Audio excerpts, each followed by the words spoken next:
दुकान पर बैठे हो, ग्राहक नहीं आया, ग्राहक तो आपके परमात्मा की दया से आओगा, आपके भाग्य से ही वहाँ आपकी इनकम होगी।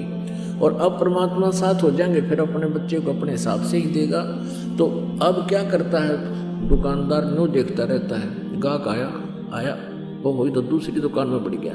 ब्रह्म तक तो बुद्धि थी नहीं धर्मदास जी जैसों की, वो तो शिव जी और विष्णु जी, श्री कृष्ण जी तक सीमित थे। तो उन्होंने कहा कि जो साधना तुम कर रहे हो, जिन भगवानों की, जिन प्रभुओं की आप साधना करते हो, जिनको इष्ट मान रखा है, इनका विधान में ये आपको वर्क डन दे सकते हैं। जैसा कर्म करोगे वैसा ही फल मिलेगा। आपके पुण्य अलग लिखे जाएंगे और पाप न्यारे दोनों अकाउंट पैरेलल चलेंगे, ओपन रहेंगे। और यहां से पुण्य कम और पाप घने इकट्ठे करता है प्राणी। तो पुण्यात्मा तेरा मोक्ष कैसे होगा? परमेश्वर ने पूछा। पाप नष्ट होने के बाद ही मोक्ष होता है। और आप जी की साधना, आपके भगवान केवल जैसा कर्म करोगे वैसा ही फल देगा, तो तेरा मोक्ष कैसे होगा? तुम कौन राम का जपते जापम, तात कटे न ये तीनों तापम।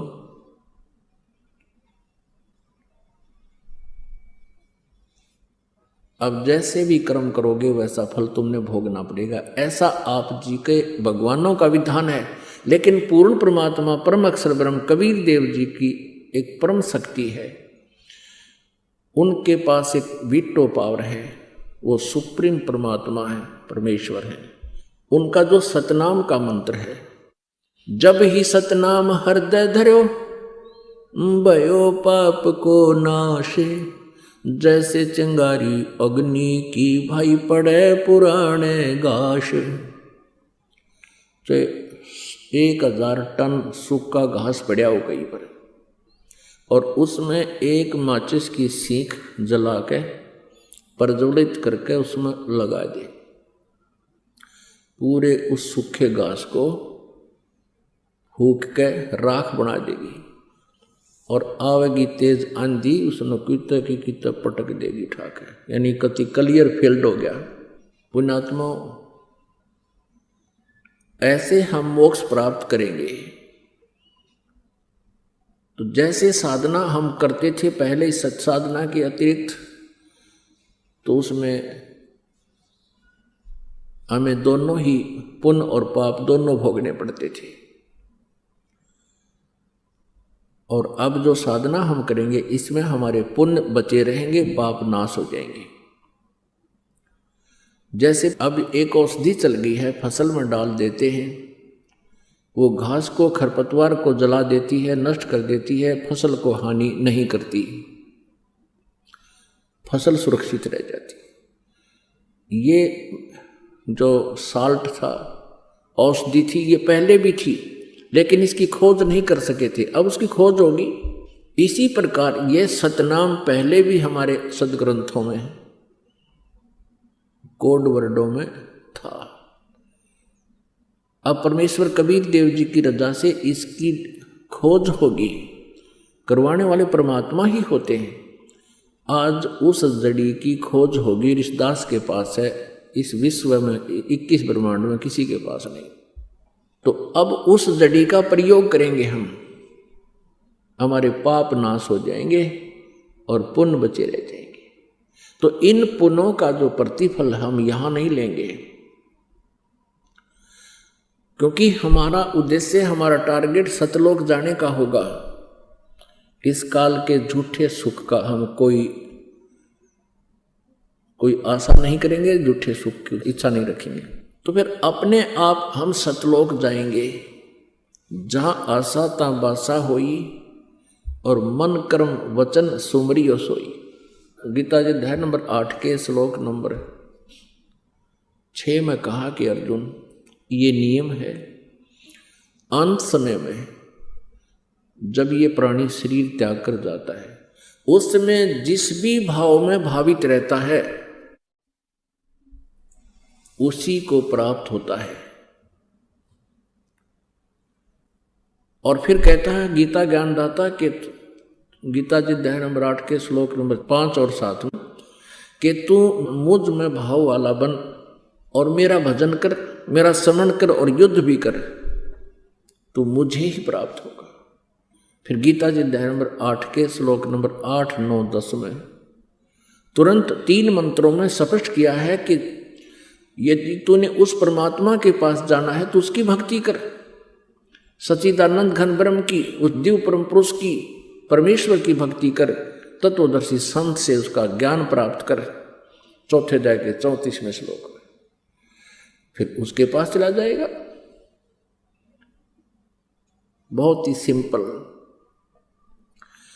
पुण्यात्माओं, जैसे हम एक अपना पेट के लिए सुबह और शाम 2 टाइम खाना तो अवश्य बनाते हैं, 3-3 बार भी बना लेते हैं, तो उस खाना बनाने में कितना प्रयत्न, कितना सांग जोड़ना पड़ा, कितने आइटम इकट्ठे करने पड़ते हैं। चूल्हा, तवा, पतीला, चम्मच, भाई लकड़ी या गैस, फिर कित नमक, मिर्च, चाकू आदि तो याद भी ना हो, इतने आइटम हैं। और वो सारे कितनी गर्मी हो, कितनी सर्दी हो, आहार बनाते हैं, कितना टाइम लगता है, कितना प्रयत्न करना पड़ता है। और परमात्मा के नाम में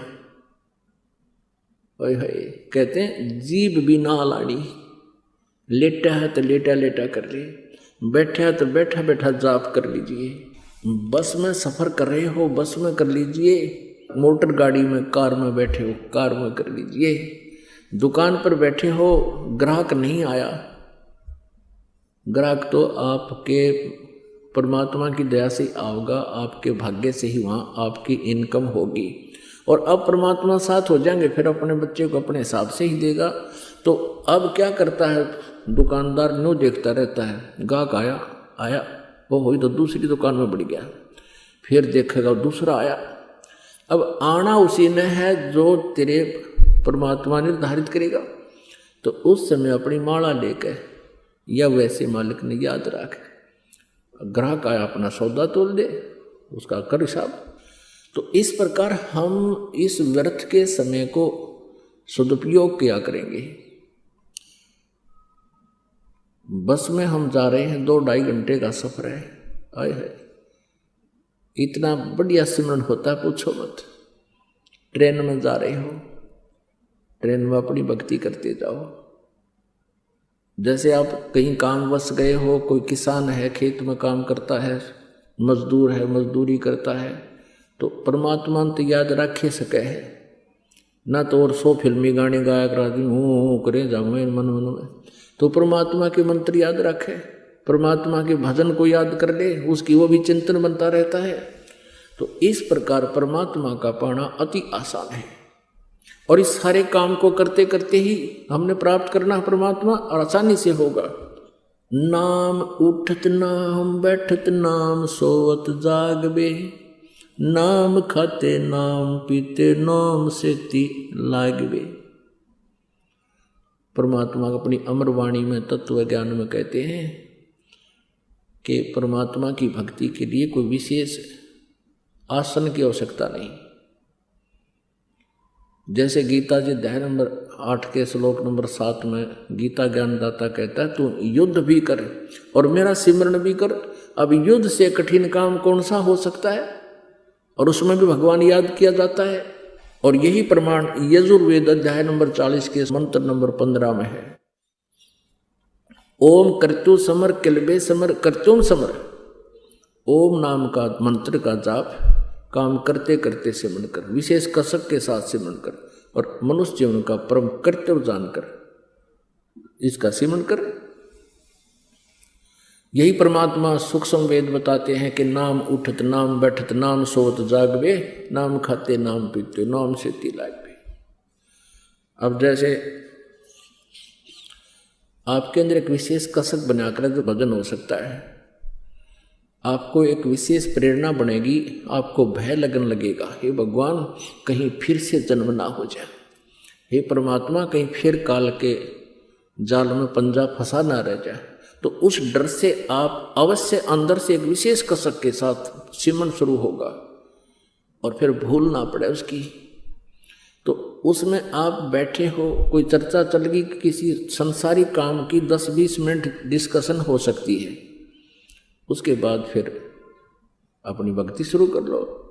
तो जैसे आप काम कर रहे हो, कोई ऑफिशियल कार्य है, उस काम से फुर्सत मिलते ही अपना भगवान ने याद रखे, और जैसे काम अपना कर भी रहे हो फिर भी चिंतन होता है प्रभु का, वो सहज समाधि होती है। सहज समाधि कैसे होती है कि जिस प्रकार किसी व्यक्ति को कोई टेंशन हो जाती है, वो चाहे कितना ही कार्य कर रहा, चाहे लेखन कार्य कर रहा, चाहे कोई और किसी काम में बिजी है, या कोई मजदूरी या किसान या खेती कर रहा है या दुकान पर बैठा है, वो फिर भी उसको उस टेंशन से उसका माइंड हटता नहीं, मन नहीं हटता, 1 सेकंड में फिर वहीं आ जाता है। तो इस प्रकार ये टेंशन बनेगी आपके उस परमात्मा के नाम की। तो उसमें आप बैठे हो, बैठे बैठे सिमरन करते रहो, और सोने से पहले आप लेट गए, लेट के सिमरन शुरू कर दो, श्वास उश्वास का, सतनाम का, और मन माने सपने में भी वो सुमन आपका प्रारंभ रहे, क्योंकि जितना आपका अभ्यास बढ़ जाएगा वो भी उतना ही स्वप्न में भी आपको परमात्मा के सपने